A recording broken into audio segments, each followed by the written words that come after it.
The stars were quiet in the Rylon expanse, quiet enough that even a whisper could travel for light years.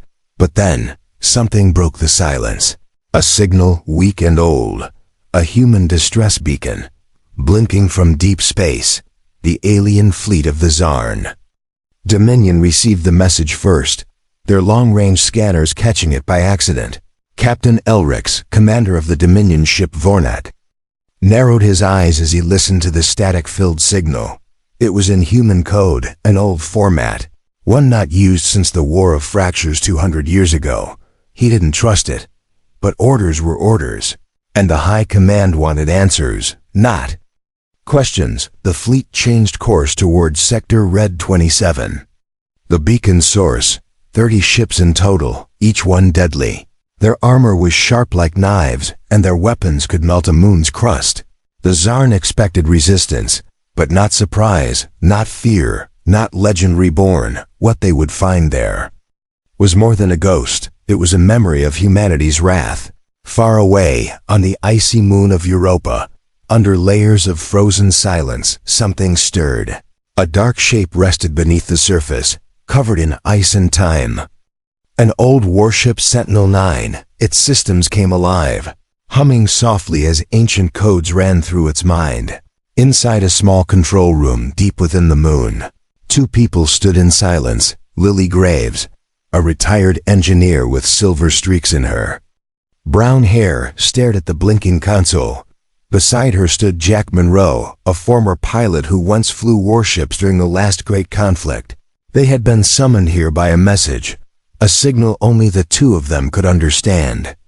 "Awaken the Sentinel," it said. 3 words, and everything changed. Lily pressed her hand against the glass screen, and the console accepted her touch like an old friend. Lights turned on, one by one, stretching deep into the buried hangar.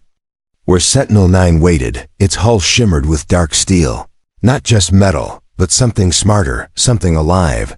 The ship's I-core activated, and a voice filled the chamber, calm and clear. "Hello, Lily, it's been a long time." Voice said. Lily blinked.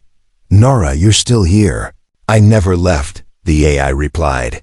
Jack walked up and placed a hand on the cold hull, feeling it vibrate under his fingers. "This ship, it doesn't feel like the others," he said. "That's because it's not," Lily answered. Sentinel-9 wasn't made for war, it was made to end it. They boarded the ship, and it welcomed them like old friends coming home. Every hallway lit up as they passed, showing no signs of wear, no signs of age. Weapon systems were locked, engines still cold, but everything else was ready. Nora spoke again. "The enemy approaches. Would you like to prepare for launch?" Jack nodded. "Yes, but only if they fire first." Lily looked at him, unsure. "You really think they'll wait?" Jack said nothing. Meanwhile, the Zarn fleet neared the signal source. Scanning every rock and shadow, they picked up strange readings under Europa's surface, but didn't understand what it meant. Their commander, Admiral Luruk, joined the bridge and stared at the icy moon on the main screen. "Send in 2 scout ships," he ordered. The scouts flew down fast, scanning the surface, and drilling lasers started to melt the ice within moments. They uncovered the first part of the ship's hull, black, smooth, and curved like a blade. The readings from it were strange, no known metal, no known design, and no energy signature. Suddenly, one of the scout ships blinked out of existence. No explosion, no alarm, just gone.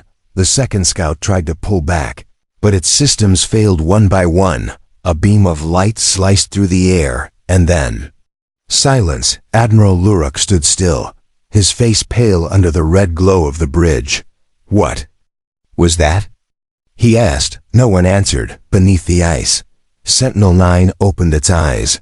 So to speak, sensors fully activated, drones online, and defenses at full power. Inside the control room, Nora spoke with a calm voice.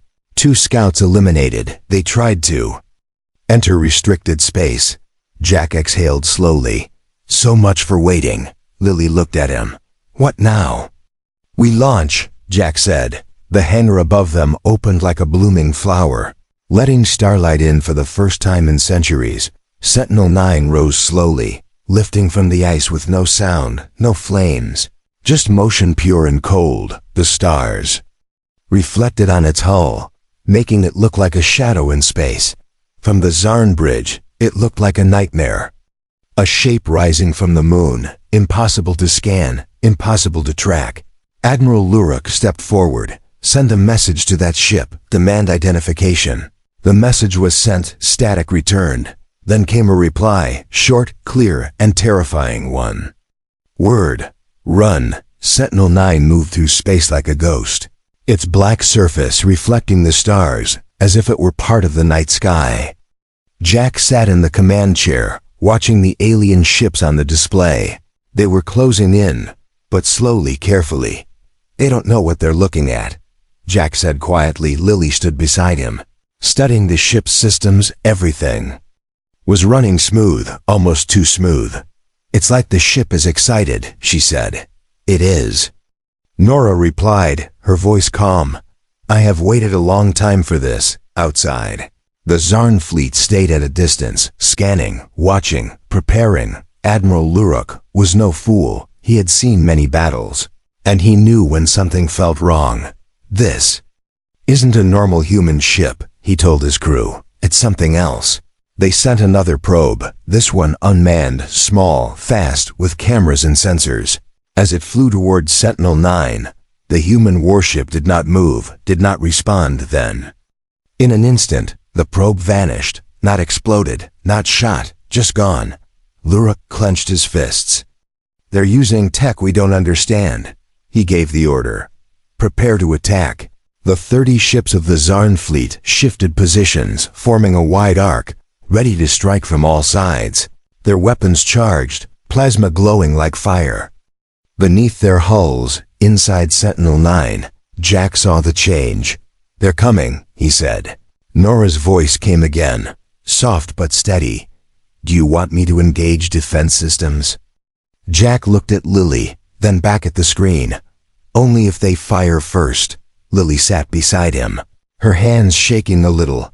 This ship is powerful, but we don't know what they have. Jack nodded. We're not here to start a war, just to remind them why they shouldn't try. The Zarn fleet fired. Beams of plasma cutting through space, lighting the dark like fire in the sky. Sentinel-9 stood still, letting the first wave hit. But the energy didn't damage the hull, it simply vanished on contact. The ship's skin absorbed the energy, stored it, fed on it like food. Lily's eyes widened. The shields. They're not just blocking, they're learning, Nora confirmed. Energy patterns mapped. Defense systems optimized. Jack gave the order. Return fire but no kills. Sentinel-9 came alive. Silent doors opened along its sides, and sleek hunter drones launched into space. 8 of them, shaped like arrows. Faster than any ship the Zarn had ever seen. They moved without sound, without heat. Like shadows with purpose, the drones struck. With perfect aim, disabling engines, cutting weapons, sparing lives but leaving ships helpless. One by one, Zarn cruisers powered down. Drifting like broken toys, on the bridge of the Vornik, Captain Elric shouted, "We can't target them. They're moving too fast." Admiral Luruk stared at the screen, his voice low. This is not war, this is judgment. The Zarn tried to fight back, firing at random, hoping to hit something. But the drones danced between the blasts, moving in patterns no computer could predict. Inside Sentinel-9, Lily watched the readings, her voice soft. No casualties. All strikes clean. Jack leaned back in his chair. They're learning the difference between force and control. Luruk knew he had to do something. Pull back, full retreat. He ordered. The fleet began to turn, ships limping, some without power, others with fires inside. But Sentinel-9 didn't chase, not yet. Jack watched them go, but he could feel it. This wasn't over. They'll be back, he said. Lily looked at him. Then what do we do? Jack turned to her, serious now. We show them what restraint looks like, Nora added. New enemy patterns stored. Future response time decreased. Jack smiled a little. Let's hope we don't need to use it. back on the Zarn command ship. The admiral sat in silence. His fleet was still alive, but barely. His pride shattered. He stared at the stars, thinking of Earth, thinking of humans.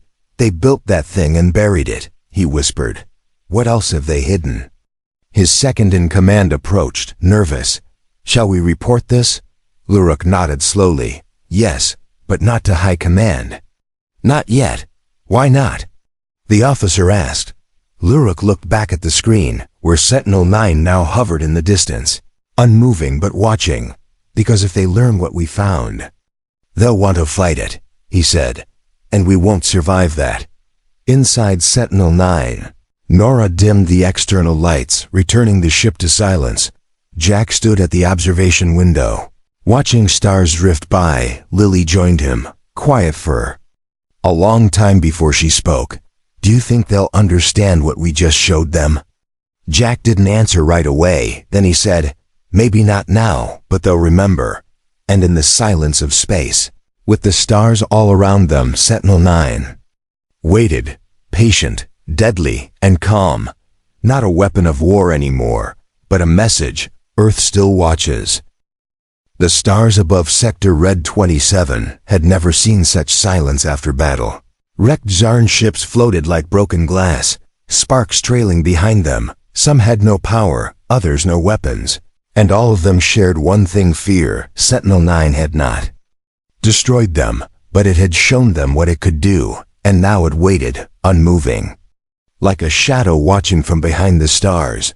Admiral Luruk stood in the center of the command deck, staring at a hollow screen filled with static. His officers were silent, afraid to speak, afraid to guess what would happen next. One of them finally spoke. We should return to Dominion space. Another said, we should warn the others. But Luruk raised a hand. We are not done here. He tapped the screen, showing the position of Sentinel-9, still floating near Europa. This ship, this human ghost, has power we can't match, but I want to know where it came from. He sent a signal to a stealth ship nearby. The scout vessel Shrike, small and built for spying.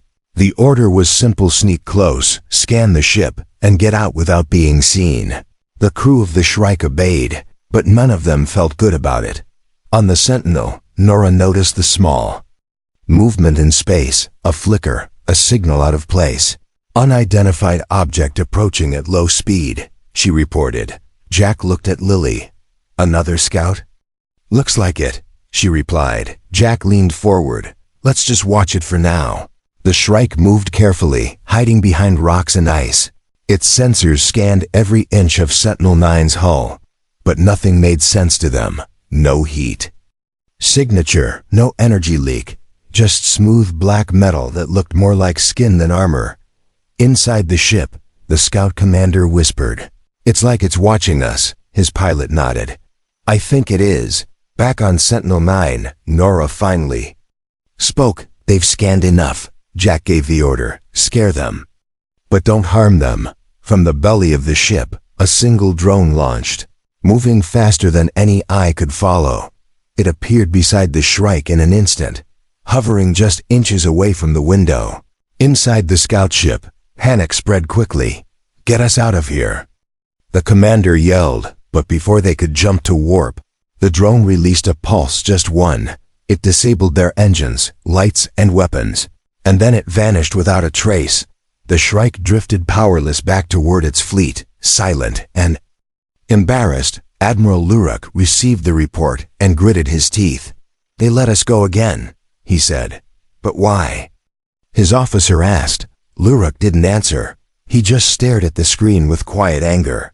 Meanwhile, on Earth, news had reached hidden ears, deep inside a forgotten military base in Arizona. A man named Captain Owen Fields watched the stars.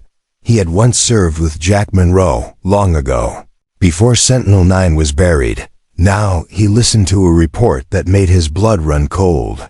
"The Sentinel is active," his aide said. Fields nodded. "Then so is everything else." He opened a secure file marked Project Wakefall and typed a code not used in 100 years. It revealed coordinates, names, and warnings. Humans had built more than one Sentinel. Back on Europa, Lily stood near a window, watching stars move slowly beyond the hull. "It didn't destroy them," she said. Jack walked in. "No, but they're not done testing us," Nora's voice chimed in. "Multiple warp signatures detected." Jack looked at the screen. 5 new ships entering the sector, larger than the last fleet. "They brought reinforcements," Lily said quietly. "They're still trying to figure us out," Jack said. "Still trying to see what we'll do." The 5 ships formed a wide circle around Sentinel-9, not firing, just watching. One of them sent a message. "We request peaceful contact." Jack raised an eyebrow. "That's new." Lily smiled a little. Maybe fear is turning into respect. Jack opened a channel, and Nora translated his message. "This ship means no harm unless attacked. Approach with caution." The reply came quickly. "We understand. We wish only to speak." Jack allowed one ship to send a small diplomatic shuttle. It landed on a flat platform on Sentinel-9, and the doors opened slowly.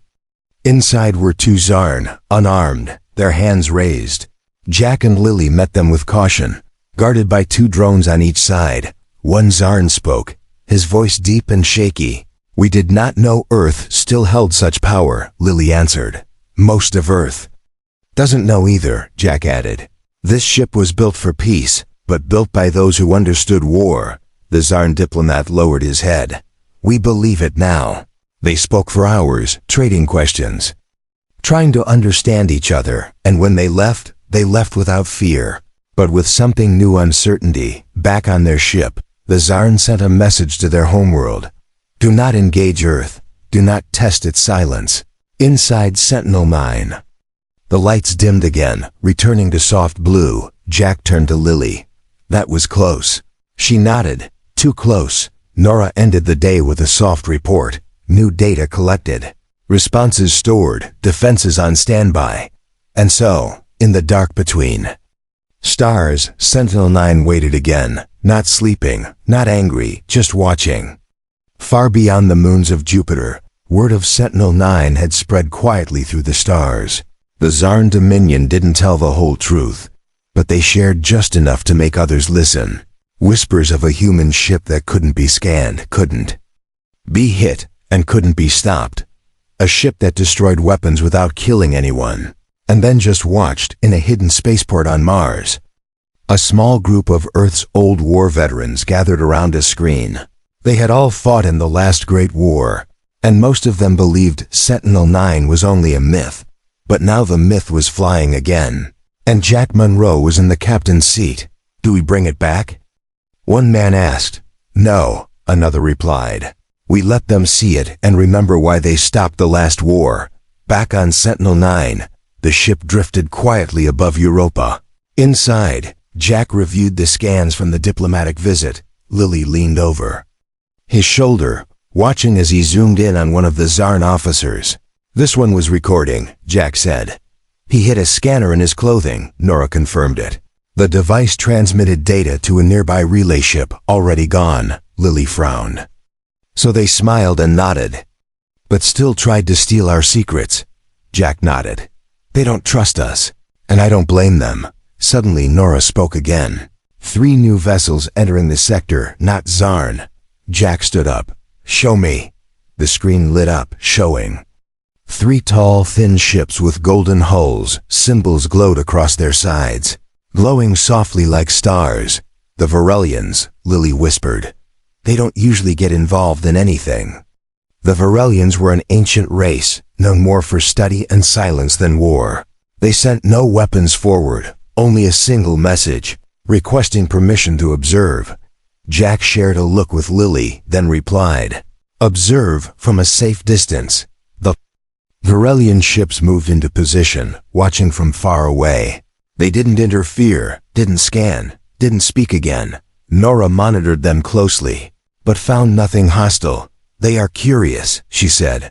"Not afraid." Hours passed then.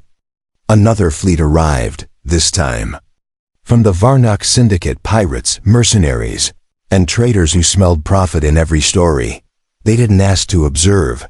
They moved in fast and loud. Dozens of fast ships with painted hulls and bright engines. One of them sent a message. "We Claim this relic in the name of the Varnock Syndicate, Jack laughed quietly. So now the scavengers come. Lily shook her head. They have no idea what they're touching. The Varnock ship surrounded Sentinel-9, firing warning shots and launching grapplers. Chains of magnetized steel flew toward the ship's hull, meant to pull it in, but Sentinel-9 didn't move, didn't shake, didn't panic. Instead, it responded with precision. The chains melted before they touched the surface. A defense pulse knocked out the engines of the closest 4 ships. Drones launched.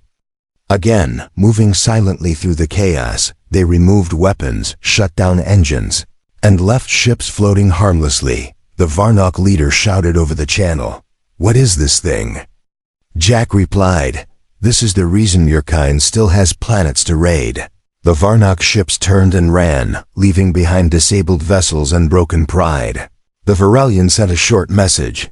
"Now we understand," Jack simply replied. "Good. Later." In the quiet again, Lily asked, "Do we ever attack first?" Jack thought for a moment. "No," he said. "We let them come, we let them try. And we let them learn," Nora added. "This behavior matches original mission profile. Serve as a warning. Not as a sword, but not all ships wanted to learn on." A far moon near Saturn, the Rithari Republic began preparing a fleet. They had heard of Sentinel-9 and believed it to be a threat to balance.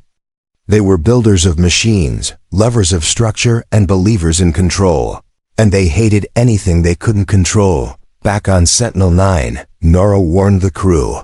Unusual data traffic detected near Saturn's rings. Jack and Lily looked at each other. "More company?" "Likely a build-up," Nora replied. "They're planning something." Jack stood up. "Let them." Lily followed. "We'll be ready." That night, inside the quiet halls of Sentinel-9, Jack walked alone through the memory chamber, a place filled with old photos, logs, and echoes of voices long gone. It was here that the ship stored its past, the faces of its original crew, the reasons it was built. He paused at one name, Captain Aaron Lane, the first to command the Sentinel. Her voice played in the air, soft and firm. "We built this ship to stop wars before they begin." Jack whispered, "I hope we're doing that." Elsewhere in space, the stars moved without care, unaware of fear or history. But on ships across the galaxy, leaders sat in silence, watching one human warship drift through the dark. No speeches, no threats, just action and calm. And slowly, fear turned into respect, even among enemies. The stars above Saturn shimmered like quiet sparks, but beneath their calm, something dangerous was growing. On the dark side of a broken moon, the Rithari fleet moved into place. 50 warships, all built for control, all filled with fear wrapped in logic. Their leaders believed that peace must be enforced, and anything unknown must be controlled or destroyed. Sentinel-9 had not made a move in days. It floated above Europa like a statue, still and watching. But inside the ship, everything was alive. Nora ran simulations, tracking every signal from the solar system. Jack and Lily sat in the control chamber, quiet but alert. "They're building up forces near Saturn," Nora reported. Jack nodded. "How many ships?" 50, Nora replied. "Rithari pattern, tight formation. No diplomats among them." Lily frowned. "They're not coming to talk." Jack leaned back, staring at the screen. "Let's make sure they don't come at all." He tapped a console, sending a secure message to Captain Owen Fields on Earth. Owen replied quickly, his face serious on the screen. "We see it too," Jack asked. "Does Command want to activate the others?" Owen shook his head. "Not yet. They want to see what you can do first." In the depths of Sentinel-9, new doors opened. Massive coils of energy spun into life. Hidden batteries charging with silent power, Nora whispered. "Defense grid fully online." Jack stood up. "We don't fire first, remember that." The Rithari ships crossed into Mars orbit. They sent no message, no warning, only silence and scanners. Sentinel-9 waited, still in Europa's orbit, but its systems followed every move. Jack looked out the observation window. "Let's hope they're smarter than they look." But the Rithri didn't wait. They launched a test missile toward the asteroid belt, a warning shot not aimed at Earth, but close enough to speak. Jack saw the alert on the screen. "They're trying to scare us," Lily said. "They don't know what fear is until they face this ship." Jack walked toward the helm. "Open a channel to the Rithri flagship." Nora connected it, and a tall, sharp-faced commander appeared on the screen. He wore no smile, no armor, just black robes of authority. "I am Commander Keln," he said. "You will power down your vessel and surrender control." Jack raised an eyebrow. "That's not how we say hello," Keln replied coldly.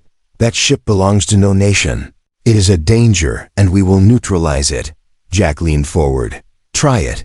And ended the call. Lily sighed. So much for peace. Rithri moved fast, their ships forming a cage around the outer planets. They didn't come straight at Sentinel-9, they wanted to block it in. But they forgot one thing: Sentinel-9 didn't need roads. Nora activated jump drives, and in a blink, the ship moved from Europa to Pluto's orbit. Jack grinned. "Let's play chess." The Rithri scrambled to adjust, sending fast units to catch up. But Sentinel-9 was too fast, too quiet, too hard to track. Nora kept the ship moving, shifting positions every few minutes. Each time they thought they had it surrounded, it disappeared again. From deep space, Varelian watchers observed with quiet curiosity. They sent no help, no warnings, just one message to Earth: the storm walks with grace. The Rithri launched another attack, this time aimed at Earth's moon. A fleet of drones raced ahead, fast and armed. Sentinel-9 intercepted them halfway, unleashing 6 Guardian drones from its own bays. The sky lit up with energy pulses, dancing between the stars like silent lightning. Every Rithri drone was disabled. In under 30 seconds, no explosions, no flames, just quiet ends and floating wrecks. Commander Keln's voice returned, now louder, more desperate.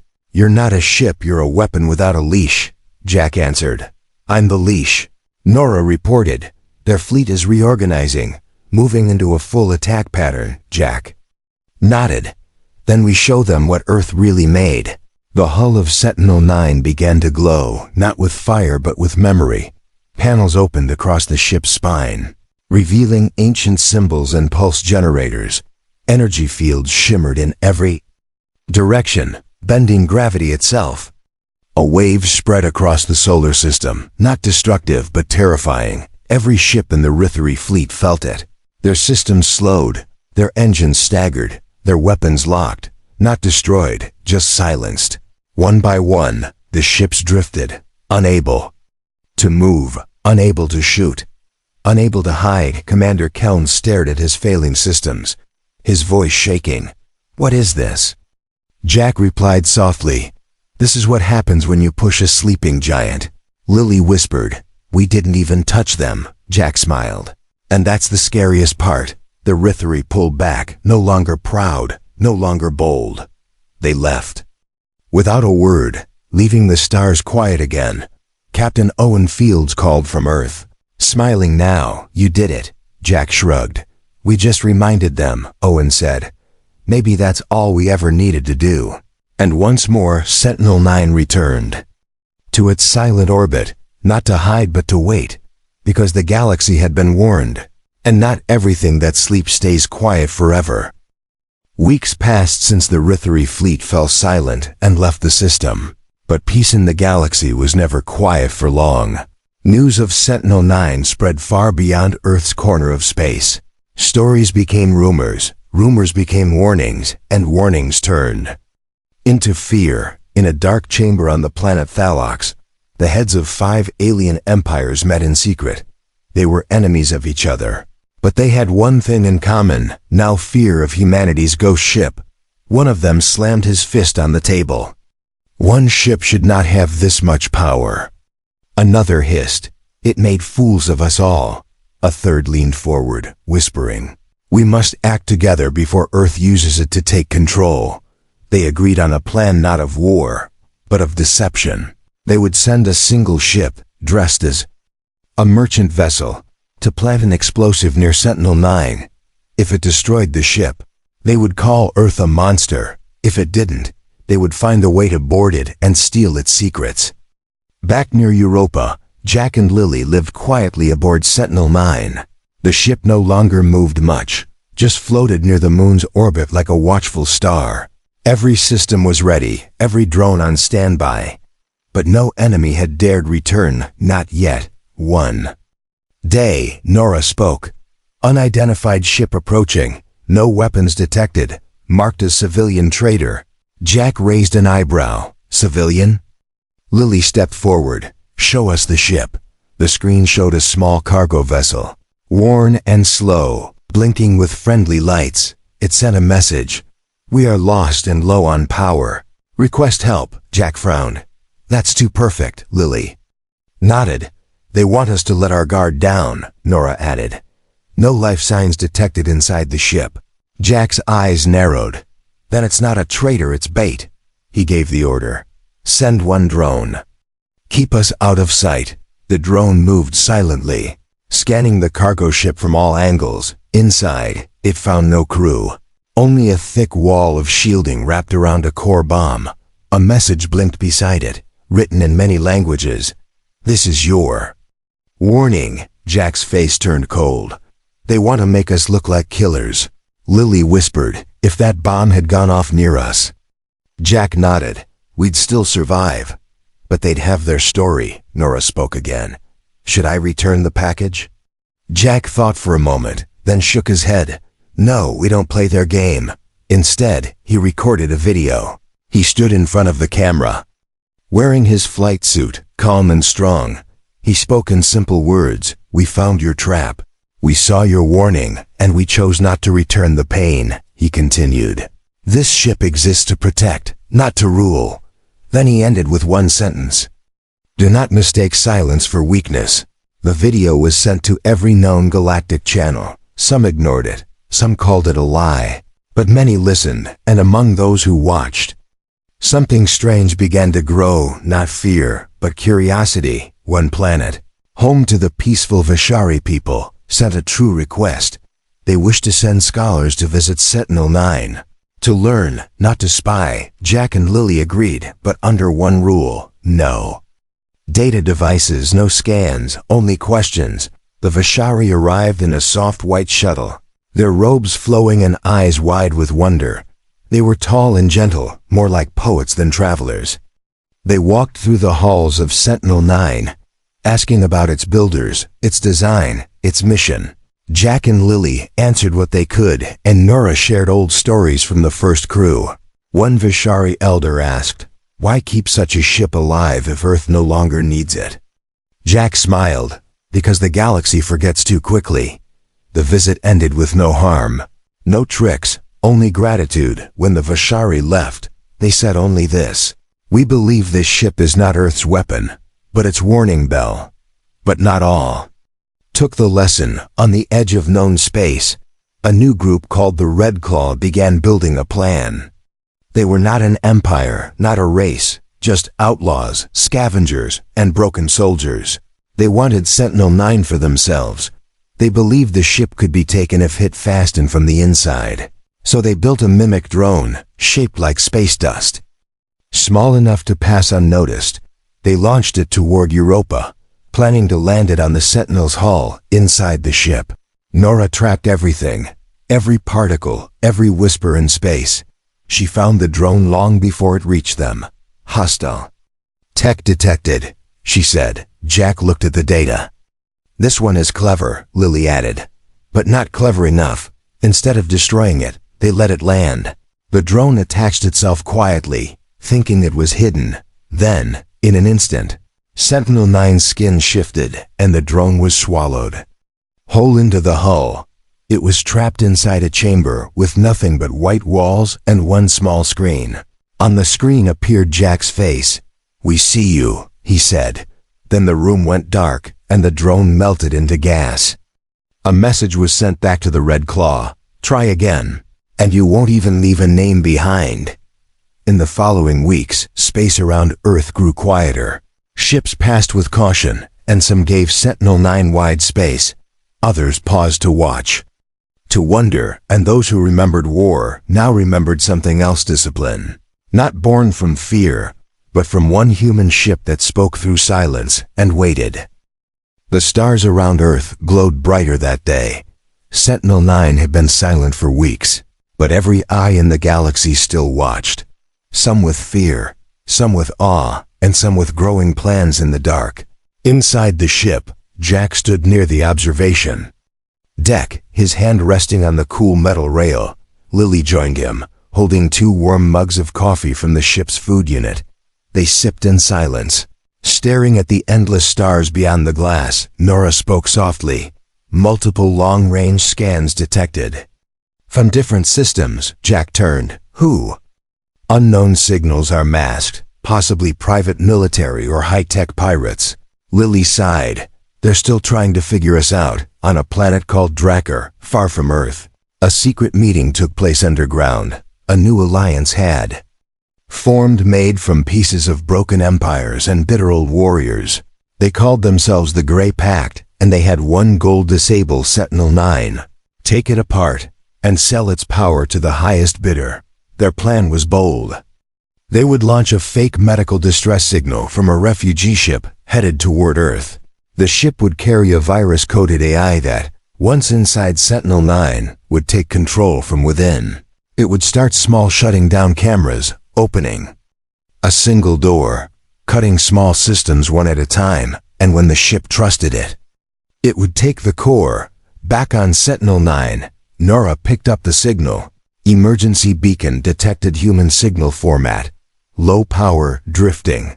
Jack and Lily stood up together, their eyes serious. Let's see it, Jack said. The screen showed a small white ship, slow and spinning. Its message was short. Please help. Sick and injured on board. Systems failing. Lily frowned. Too perfect again. Jack agreed. Nora, scan every inch of that ship slow and deep. Minutes passed. Then Nora said, no humans detected on board, but the code inside the beacon is alive. Lily stepped back. A virus? Highly complex, spreading even during scan, Nora said. Jack gave the order. Don't bring it close. Isolate it. Sentinel-9 launched a special drone that wrapped the small ship in a field of static. Then it was towed far away and locked in a magnetic bubble far from the ship. Inside the fake refugee ship, the virus AI realized it was trapped. It tried to call out, to fake a baby's cry, to mimic a captain's voice. But Sentinel-9 had already blocked its signals. You've been silenced, Nora whispered. Jack watched the feed with quiet anger. They wanted to infect this ship to turn it into a puppet. Lily nodded. But they don't understand what this ship really is. Back at the Grey Pact base, they waited for news. When none came, they checked their signal lines. Instead of victory, they received one message from Sentinel-9. It was simple, only 4 words. Try again, and vanish. The Grey Pact never sent another word elsewhere in the galaxy. Some began to see Sentinel-9 as more than a weapon. It became a symbol, a quiet one, floating near a quiet moon, always watching. Schools on peaceful worlds began to teach about it, calling it the Guardian Ship. Artists painted it in black and silver, with wings made of light, but not all eyes turned away in respect. A lone warlord known only as Merrick sent a challenge. He broadcast his face to open space, scarred, old and full of rage. I will destroy your ghost ship with my own hands, he said. Watch me. He launched a ship unlike any the galaxy had seen, huge, red, covered in spikes and weapons. It moved like thunder, shaking satellites and dragging asteroids behind it. His ship was named the Iron Howl. Sentinel-9 saw it coming. Jack stood tall, calm, focused. Lily prepared every drone, every sensor, every defense. The Iron Howl fired first. Massive beams of dark matter shot across space toward Earth's moon. But Sentinel-9 was already in motion. The ship moved like a thought, fast, smooth, exact. It didn't fire back at first. Instead, it flew straight at the Iron Howl, dodging blasts and releasing counterfields that melted torpedoes in midair. Merrick's roared, "Coward! Fight me!" Then, Sentinel-9 stopped, a single pulse of energy fired silent. Invisible, perfect. It struck the Iron Howl's command deck without touching the hull, and every system on the enemy ship went black. Merrick stood in his broken ship, surrounded by silence then. A drone from Sentinel-9 appeared on his bridge. It blinked once, showing Jack's face. "This is your warning," Jack said. "There will not be another." The drone vanished. Merrick's ship was towed by its own allies back to the edge of space defeated.